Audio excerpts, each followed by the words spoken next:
Assalamualaikum warahmatullahi wabarakatuh. Perkenalkan, nama saya Nabila Salma Husna, mahasiswa program studi pendidikan IPS Universitas Pendidikan Indonesia dengan NIM 1807101. Video ini ditujukan untuk memenuhi salah satu tugas mata kuliah strategi pembelajaran IPS. Di video kali ini saya akan membahas mengenai metode pembelajaran demonstrasi. Metode pembelajaran demonstrasi menurut Syaiful Bahri, Jamarah, dan Aswan Zain adalah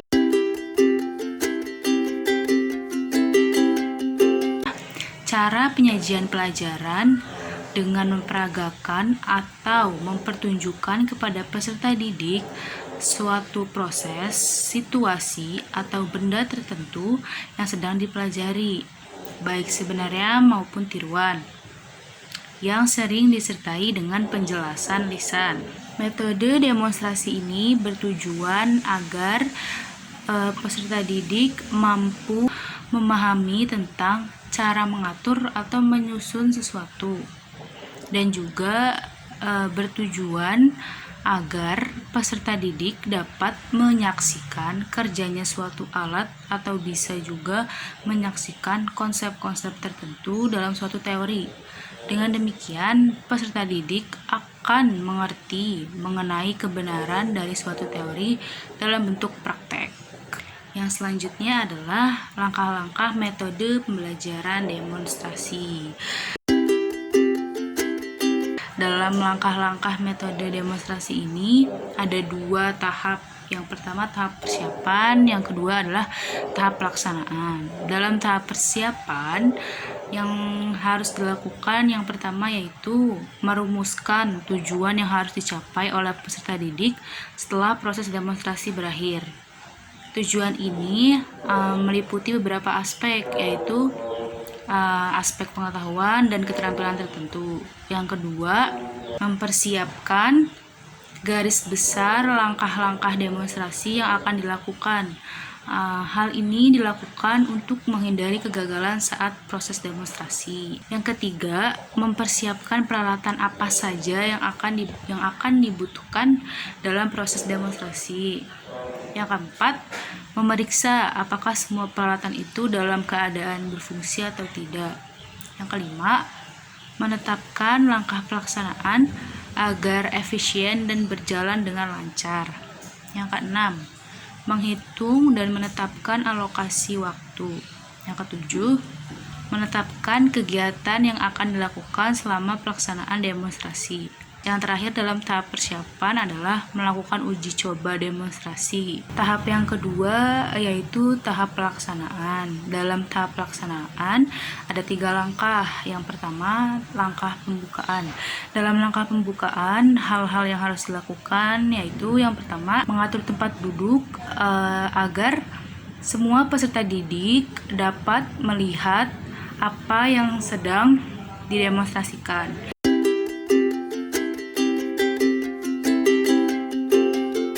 Kedua, mengemukakan tujuan apa yang ingin dicapai oleh peserta didik. Yang ketiga, mengemukakan tugas-tugas apa yang harus dilakukan oleh peserta didik. Langkah yang kedua dalam tahap pelaksanaan yaitu langkah pelaksanaan demonstrasi. Dalam langkah pelaksanaan demonstrasi, hal-hal yang harus dilakukan yang pertama, memulai demonstrasi dengan kegiatan yang dapat menarik perhatian siswa dan dapat mengajak mereka untuk berpikir. Yang kedua, menciptakan suasana yang menyejukkan dan hindari suasana yang menegangkan. Yang ketiga, yakinkan bahwa semua peserta didik dapat mengikuti jalannya demonstrasi. Yang terakhir, memberikan kesempatan kepada peserta didik untuk secara aktif memikirkan lebih lanjut sesuai dengan apa yang dilihat dari proses pembelajaran. Langkah terakhir dari tahap pelaksanaan yaitu langkah mengakhiri demonstrasi. Setelah proses demonstrasi berakhir, proses pembelajaran perlu diakhiri dengan memberikan tugas-tugas tertentu yang berkaitan dengan pelaksanaan demonstrasi dan berkaitan dengan proses pencapaian tujuan pelajaran. Hal ini diperlukan untuk meyakinkan apakah peserta didik memahami proses demonstrasi yang sudah dilakukan atau tidak. Yang selanjutnya adalah kelebihan dan kekurangan dari metode demonstrasi. Kelebihan dari metode demonstrasi yaitu yang pertama, proses pembelajaran akan lebih menarik karena peserta didik tidak hanya mendengarkan guru menjelaskan suatu materi, tetapi juga peserta didik melihat peristiwa yang terjadi. Yang kedua, peserta didik memiliki kesempatan untuk membandingkan teori dan kenyataan dan meyakini kebenaran dari teori pembelajaran. Lalu, peserta didik juga akan memperoleh pengalaman praktek. Lalu, beberapa masalah yang menimbulkan pertanyaan dari peserta didik akan dapat dijawab pada saat proses demonstrasi berlangsung. Selanjutnya yaitu kekurangan dari metode demonstrasi. Kekurangan dari metode demonstrasi yang pertama yaitu metode ini memerlukan persiapan yang lebih matang. Yang kedua, metode ini memerlukan peralatan, bahan-bahan, dan tempat yang memadai sehingga pembiayaan untuk metode ini akan lebih mahal. Yang ketiga, metode ini memerlukan keterampilan guru yang khusus sehingga untuk menerapkan metode ini, guru harus bekerja lebih profesional. Metode demonstrasi dapat diterapkan dalam materi IPS kelas 7 yang membahas mengenai keadaan geologi Indonesia. Dalam materi tersebut membahas mengenai Indonesia terletak pada pertemuan antara 3 lempeng tektonik besar, yaitu lempeng Indo-Australia, lempeng Eurasia, dan lempeng Pasifik. Dan hal itu yang menyebabkan Indonesia menjadi daerah yang rawan bencana gempa bumi. Dalam materi tersebut juga membahas mengenai gempa bumi yang terkadang menimbulkan bencana lain, yaitu bencana tsunami. Bencana gempa bumi yang berpotensi menimbulkan tsunami apabila gempa bumi tersebut berpusat di tengah laut dan kedalamannya kurang dari 100 km. Dan gempa bumi tersebut berkekuatan lebih dari 7 skala Richter. Di video kali ini akan ditampilkan bagaimana proses terjadinya bencana gempa bumi dan tsunami. Proses gempa bumi.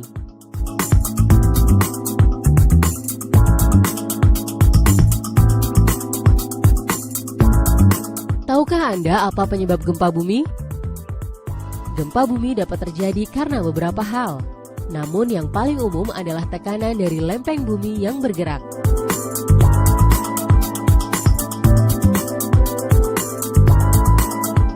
Dua lempeng tektonik yang berbeda arah gerakannya akan menghasilkan tumbukan.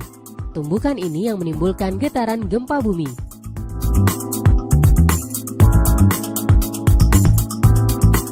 Gempa pada umumnya diawali dengan gempa utama atau main shock yang diikuti oleh gempa susulan atau aftershock.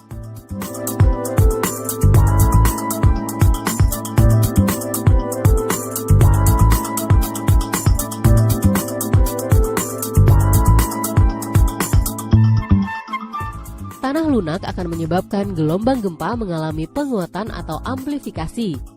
Sedangkan tanah yang keras akan menyebabkan pelemahan gelombang gempa atau deamplifikasi.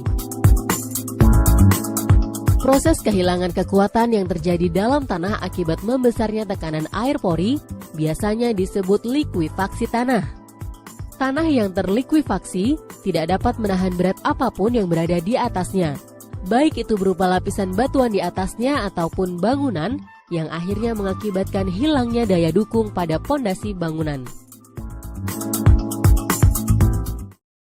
Although tsunamis are commonly known as tidal waves, they're actually unrelated to the tidal activity caused by the gravitational forces of the sun and moon. In many ways, tsunamis are just larger versions of regular waves. They have a trough and a crest, and consist not of moving water, but the movement of energy through water. The difference is in where this energy comes from. For normal ocean waves, it comes from wind. Because this only affects the surface, the waves are limited in size and speed.